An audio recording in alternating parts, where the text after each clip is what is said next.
కులగణన జరగాలి అనేది రాహుల్ గాంధీ లక్ష్యమన్నారు సికింద్రాబాద్ కాంగ్రెస్ అభ్యర్థి దానం నాగేందర్. రిజర్వేషన్లపై అమిత్ షాతో పాటు ప్రధాని మోదీ కూడా మాట్లాడారని దానం ఆరోపించారు.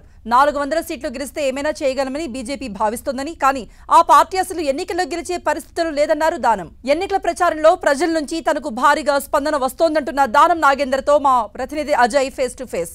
తేదీకి సమయం దగ్గర పడుతున్న కొద్దీ పార్లమెంట్ అభ్యర్థులు తమ ప్రచారంలో మునిగి తేలుతున్నటువంటి పరిస్థితి మనకు కనబడుతుంది. సికింద్రాబాద్ నుండి కాంగ్రెస్ అభ్యర్థిగా పోటీ చేస్తున్నటువంటి దానం నాగేందర్ ప్రస్తుతం మనతో ఉన్నారు. ఆయన ప్రచారం ఎలా సాగుతుంది ఆయన మాటల్లో తెలుసుకునే ప్రయత్నం చేద్దాం. ఎలా ఉంది ప్రజల నుండి, పబ్లిక్ నుండి ఎట్లాంటి రెస్పాన్స్ వస్తుంది? మీరు ప్రజల్లో తిరుగుతుంటే బ్రహ్మాండమైనటువంటి రెస్పాన్స్ ఉంది.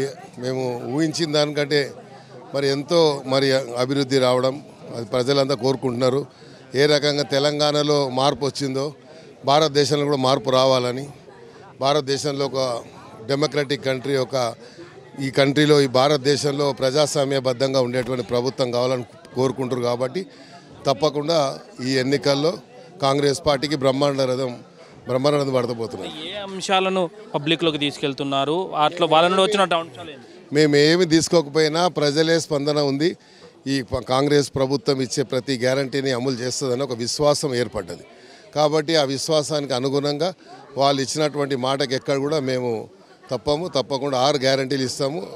5 నయా గ్యారంటీలు కూడా తప్పకుండా ప్రజలకు అందిస్తాం. రిజర్వేషన్ల అంశంపైన పెద్ద చర్చ నడుస్తుంది. రిజర్వేషన్ తొలగిస్తున్నారనే ఒక చర్చ నడుస్తుంది. అది ఫేక్ వీడియోలు అంటూ కూడా ఒక కేసులు కూడా అవుతున్నాయి. దీన్ని ఎలా చూస్తారు? రిజర్వేషన్ అనేది కులగణన జరగాలని రాహుల్ గాంధీ గారి జీవిత ఆశయం.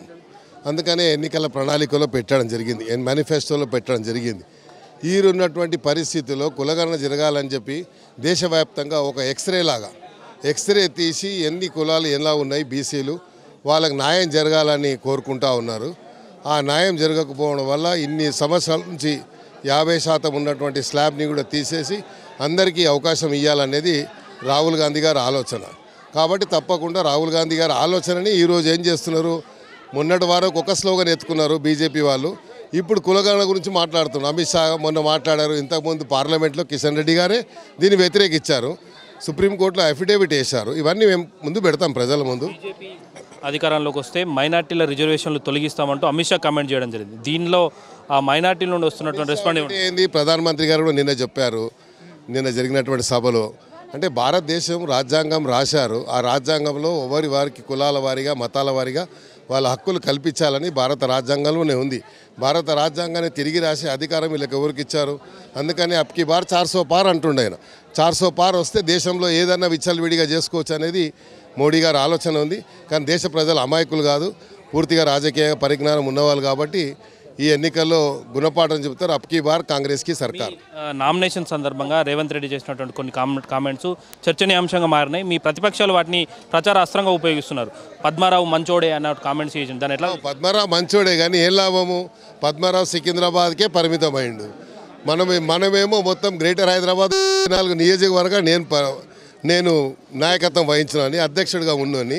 కాబట్టి పద్మారావు ఇక్కడే ఉంచుకొని దానంని ఢిల్లీకి పంపి అని చెప్పి కేటీఆర్ కూడా కామెంట్స్ చేస్తూ దానం పార్టీకి ద్రోహం చేసిండని కూడా మాట్లాడినటువంటి పరిస్థితి. ఇప్పుడు అన్ని డీటెయిల్స్ మళ్ళీ మాట్లాడతా. ఇది మనం చూసుకోవచ్చు. ఏదైతే పద్మారావు మంచోడే కానీ ఆయనను ఇక్కడనే పరిమితం చేసుకోండి. అదేవిధంగా ఏదైతే కాంగ్రెస్ అధికారంలోకి వస్తే మైనార్టీలకు కానీ, బీసీ ఎస్టీ బీసీలకు కానీ న్యాయం జరుగుతుందంటూ దానం నాగేందర్ అయితే తన ప్రచారంలో నిమగ్నమైనటువంటి పరిస్థితి మనకు కనబడుతుంది. పూర్తిగా ఇంటింటికి ప్రచారానికి వెళ్తూ ప్రతి ఒక్కరిని కూడా కలుస్తూ వారి దగ్గర ఒక్కొక్కరికి ఓటు అడుగుతూ కూడా ఒక్కొక్క ఓటును కూడా కాంగ్రెస్కు ఓటేయాలంటూ రిక్వెస్ట్ చేస్తున్నటువంటి పరిస్థితి మనకు పబ్లిక్లో దానం నాగేందర్ తిరుగుతున్నటువంటి పరిస్థితే మొత్తంగా చూసుకోవచ్చు. అయితే సికింద్రాబాద్ పార్లమెంట్ పరిధిలో కాంగ్రెస్ విస్తృతమైనటువంటి ప్రచారాన్ని అయితే నిర్వహిస్తున్నటువంటి పరిస్థితి మనకు కనబడుతుంది. కెమెరామెన్ రాజుతో అజయ్, 10 టీవీ, హైదరాబాద్.